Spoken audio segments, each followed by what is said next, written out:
সকলো থলুৱা পালক মৰক, সকলো গাহৰি পালক মৰক, অকল এই জৈনক ঘূৰ মাফিয়া 420 দালাল জৈনক শশাংক ভূঞাৰ পেটটো ভৰক।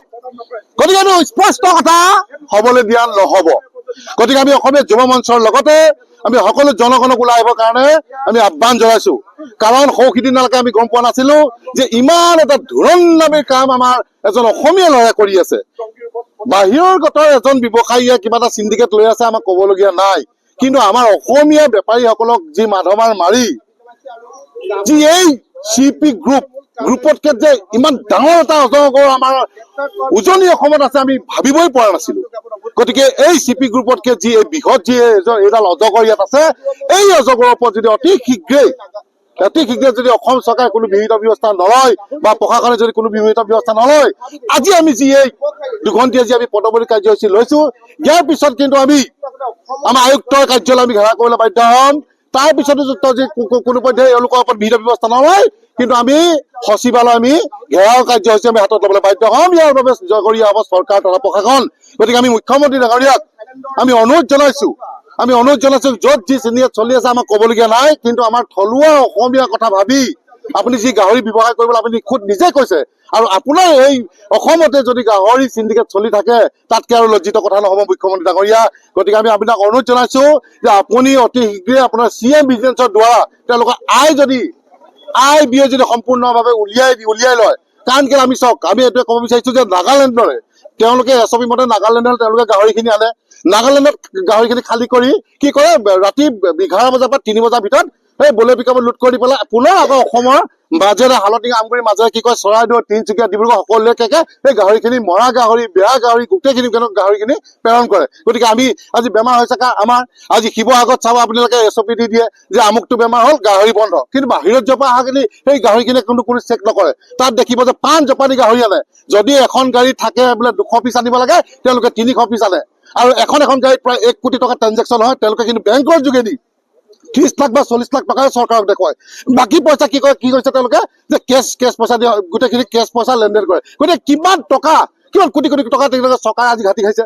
গতিকে অতি শীঘ্ৰে এই ধুৰন্ধৰ জৈনক শশাংক যদি ব্যক্তিজনক যদি গ্ৰেপ্তাৰ নকৰে, আমি অসমীয়া যুৱ মঞ্চ কিন্তু হাত পাতি বহি নাথাকিম। আৰু ইয়াৰ লগতে কিন্তু সকলো জনগণকে আমাক সহযোগ কৰি একেলগে ওলাই আহিবলৈ আমি আহ্বান জনাইছো। কাৰণ কেলৈ হয়তো পালকসকলেও নাজানে যে গাহৰি পালকসকলে আজি CP গ্ৰুপৰ ওপৰত লাগি আছো, আমিও লাগি আছো। CP গ্ৰুপ যে আহিব নালাগে কৈছিল আমি টেষ্ট দিম, কিন্তু CP গ্ৰুপক ইয়াত আহিবলৈ নিদিওঁ সেই পালকসকলৰ স্বাৰ্থত।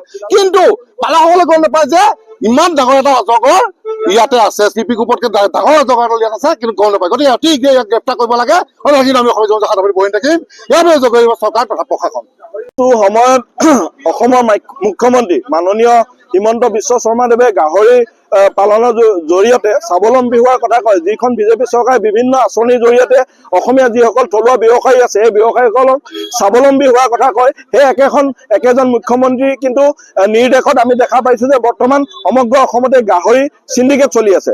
চৰকাৰে এখন SOP প্ৰস্তুত কৰিছিলে, সেই SOPখনৰ জৰিয়তে যিসমূহ বহিৰাগত গাহৰি আছে এই গাহৰিসমূহ তেখেতলোকে নাগালেণ্ডলৈ পঠিয়াব পাৰিব। কিন্তু আমি শেহতীয়াকৈ জনৈক চিণ্ডিকেটৰ যিজন মাষ্টৰ, তেখেতৰ নাম হৈছে সুশান্ত ভূঞা, এই সুশান্ত ভূঞাৰ নিৰ্দেশত নাগালেণ্ডলৈ যিসমূহ গাহৰি সৰবৰাহ কৰা হৈছে সেই গাহৰিসমূহ ৰাতিৰ ভিতৰত শিৱসাগৰ জিলা, ডিব্ৰুগড় জিলা বিভিন্ন ঠাইলৈ কিন্তু এই গাহৰিসমূহ তেখেতলোকে পঠিওৱাৰ এক ব্যৱস্থা কৰিছে।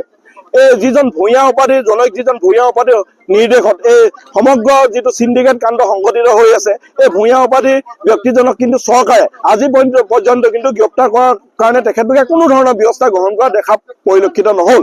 যাৰ বাবে থলুৱা যিসকল গাহৰি পালক সন্থা আছে, গাহৰি পালক সন্থাৰ ওপৰত প্ৰচুৰভাৱে মাধমাৰ পৰিছে। তেখেতলোকে যিহেতু গাহৰি পালনৰ জৰিয়তে পৰিয়াল পোহপাল দিয়াৰ লগতে জীৱন সংগ্ৰাম অব্যাহত ৰাখিছে, তেনে ক্ষেত্ৰত কিন্তু অসম চৰকাৰে খিলঞ্জীয়া মানুহসকলৰ ওপৰত বহিৰাগত গাহৰি চিণ্ডিকেটৰ জৰিয়তে নাগালেণ্ডলৈ সৰবৰাহ কৰি অন্য ঠাইলৈ পঠোৱাৰ যি ব্যৱস্থা কৰিছে ই কিন্তু অতিকৈ দুৰ্ভাগ্যজনক। অসমীয়া জাতিটোৰ বাবে আৰু খিলঞ্জীয়া লোকৰ ওপৰত প্ৰচুৰভাৱে মাধৰ মাৰ যে মাৰিছে চৰকাৰখনে এই কথা জলপটকৈ স্পষ্ট হৈ পৰিছে। গতিকে যিখন SOP চৰকাৰখনে প্ৰস্তুত কৰিছে SOPখনো আমি অসমীয়া যুৱ মঞ্চই বাতিল কৰাৰ দাবী জনাইছো আৰু অতি শীঘ্ৰে যিজন জনৈক ভূঞা উপাধিৰ যিজন মাষ্টাৰ মাইণ্ডজনক অতি শীঘ্ৰে গ্ৰেপ্তাৰ কৰাৰ দাবী জনাইছো। আৰু বিভিন্ন বিষয়ৰ ওপৰত আমি অসমীয়া যুৱ মঞ্চই জিলা উপায়ুক্তক এখন স্মাৰকপত্ৰ প্ৰদান কৰিম আৰু এই বিষয়সমূহ যদি অতি শীঘ্ৰে জিলা প্ৰশাসনে যদি কোনো ধৰণৰ ব্যৱস্থা গ্ৰহণ নকৰে অনাগত ভৱিষ্যত আমি অসমীয়া যুৱ মঞ্চই কিন্তু জিলা উপায়ুক্তৰ কাৰ্যালয় ঘেৰাও কৰিবলৈ বাধ্য হওঁ। যিকোনো খবৰৰ বাবে যোগাযোগ কৰক 7099017330 লগতে 7099017110 নম্বৰত।